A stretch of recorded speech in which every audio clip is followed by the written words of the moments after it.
Do you know many people are having trouble with properly loading paper into their Brother MFC-L2730DW printer?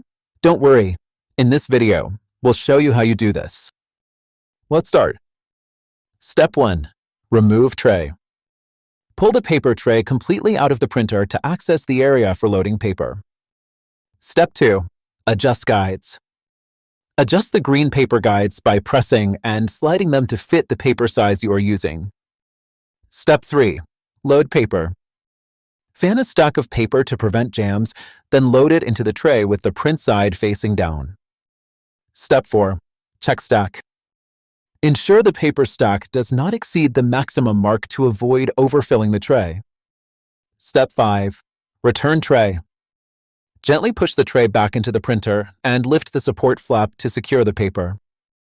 By following these steps, you should now be able to load paper into your Brother printer with ease. Still need help? Visit our website for the complete manual. There you will also find questions and answers from other Brother users.